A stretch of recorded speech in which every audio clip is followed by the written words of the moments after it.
Hey guys, what's up? Darcy here at 6 Strings 9 Lives. So my last video was a CD and vinyl update. I usually watch my videos back one time to make sure I didn't say anything too stupid before I post the video. But the one thing that stuck out to me was the 3 or 4 times that I said, this is a shitty album cover. And it got me thinking, I haven't done a video like that where I've picked out, 10 shitty album covers or whatever amount from my collection. But I thought today I am going to grab 10. Quite a few of these have bothered me a lot over the years. Whether they're just downright shit, worst album covers ever, whether they're pure cheese or you just don't even know what they mean. And that would be my 10 for sure. So there's obviously piles of others. And then there's the flip side of awesome album covers, which I should do, a quick 10 on that too. That would be, something we could do in the future for sure. But I thought, whatever, let's grab 10 and let me know in the comments some of the shitty album covers in your collection. Whether that sometimes it does reflect the music, it's hand in hand, shit, or it's, a bad album cover with a great album, or a great album with a great album cover with, not so good music. I mean, there's all kinds of varieties, but there's first two I'm going to show you have been on my list for years. And all of these are with me since the day of release. Some older ones, a couple of newer ones that kind of bother me too. And, judging by some comments, they bother you too. But here's the first one. This is, what year is this from? 92, yeah, 1992. Exodus is Force of Habit. Now, the other thing I was thinking too, because I had mentioned the guy Chris Sangrides in my last video as a producer. He actually produced this, and I've been always, I know I can't ask him now, but I should, what happened? But not the greatest Exodus album, but even worse, absolute shit album cover. Obviously, record label pressure, and I'm sure it's that way with a few of these. There's some artists here that have a lot more control than Exodus would have had in 1992. But Force of Habit, still in need of a vinyl reissue, and as bad as the album is to some people, I would still pick it up on vinyl in a heartbeat.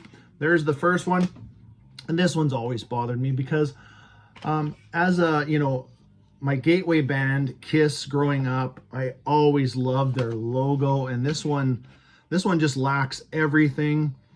It lacks the logo. I get the gist of it, but not a good album cover for Hot in the Shade. It's actually just piss poor in my opinion, and not the greatest album too. It suffers. One thing it suffers, it's too long. There's some great tracks on here too, but album cover, no. It's been in a constant battle for years with Exodus Force of Habit in my collection. Sometimes I'll look over and it's kind of rumbling. I'm just kidding. But anyways, Hot in the Shade, not a good album cover. We'll shift over to a couple vinyl here too. I pulled out two.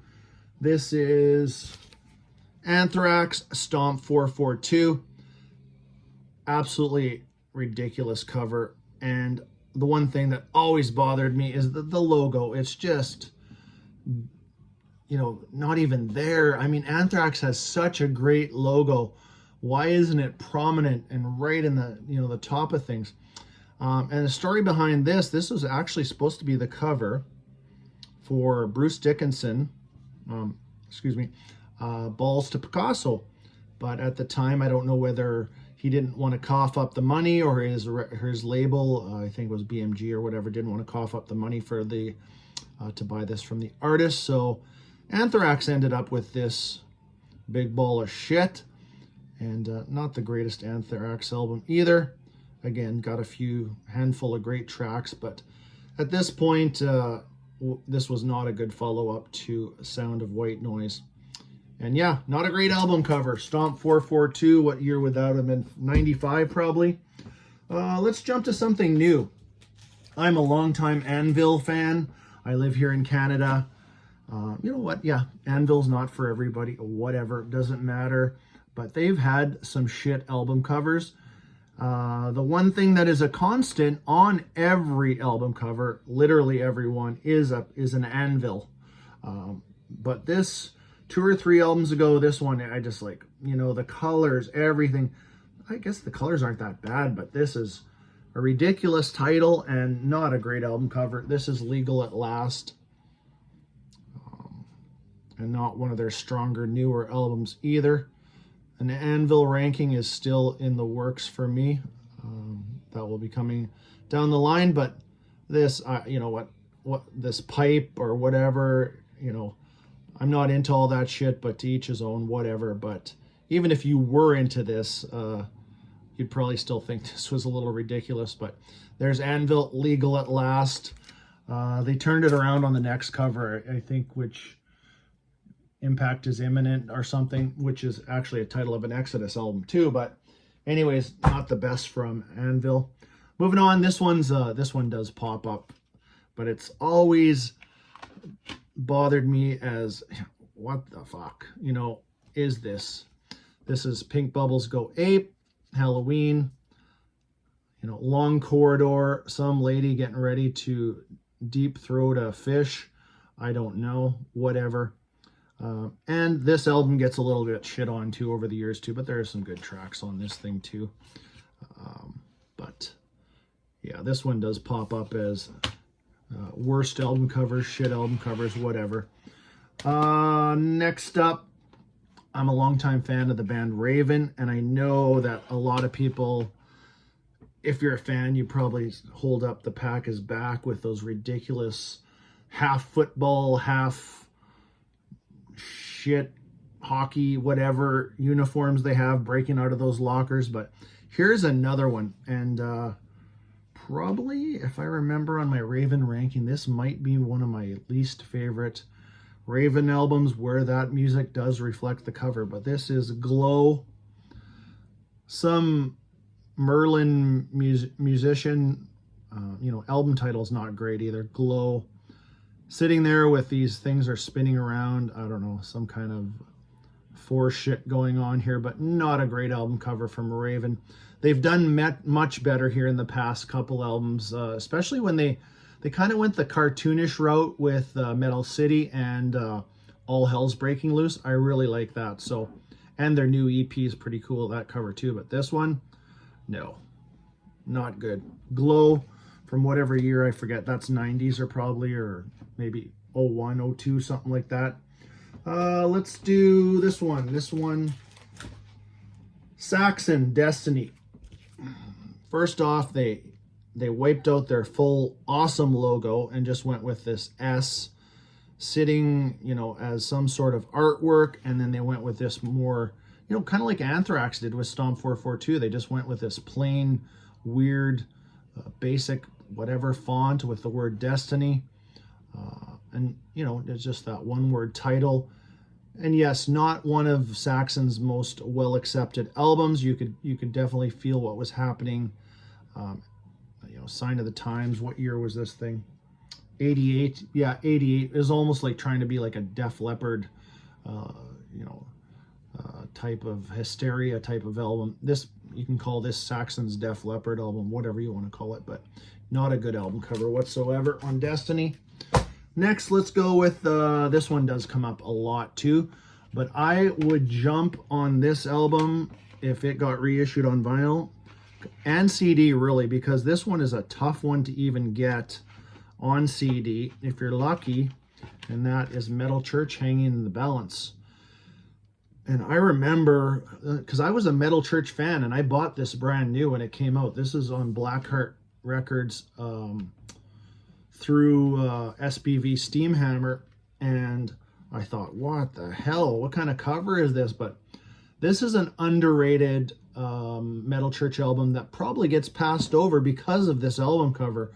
And do yourself a favor, like check the tracks like Gods of a Second Chance, and my personal favorite on here is Waiting for a Savior. Just vintage Mike Howe for sure. His voice is just awesome.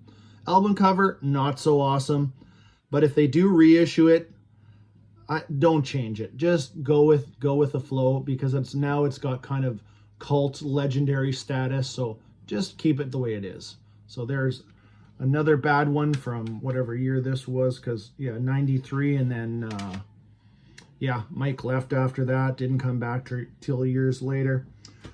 This is another newer one. This one I actually showed this. I did a review on this album. I am a huge U.D.O. Dirk Schneider U.D.O. fan, but the past two albums, those album covers, they're not good. I was going to go with the one before this, Game Over, because it's not a good album cover either, but this is their newest album from a couple of years ago. This is U.D.O. Touchdown.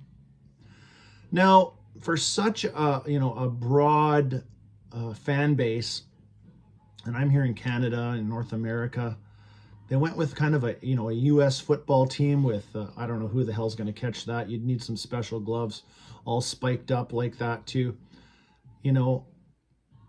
I get the meaning behind what they were trying to accomplish, but it is cheesy. I would just assume something a little more metal than football. And even the back cover, they went with the jerseys, and they were all decked out. And the inner sleeve, they're all in these football uniforms too. They're probably just standing there like, what did we agree to do here? But not the best U.D.O. album cover either. We'll wrap this one up with a 2-4. At the time, I'm a huge Metallica fan at the time. I'm still a Metallica fan. I won't tell you otherwise. But in 96 and 97, these two albums came out back to back. First thing that pissed me off was the change in the logo. But their regular, great traditional Metallica logo wouldn't even have looked good on these albums. But Load, this one's always just like, what? I know what it is, but it's like, why? And there's Load, and then got to see them in 97. I think at the time it was the Reload. Well, I don't know if it was all one big tour. I don't remember. Actually, I saw them in 97. COC opened for them. And then we got Reload. So we got the beginning, and then after everything settled down, Reload. It's more like, should have been called Unload. Who knows? Yeah. And I'm still a fan. I'm more of a fan of Load. It was just a special time in my life when my first child was born. So I have good memories of that.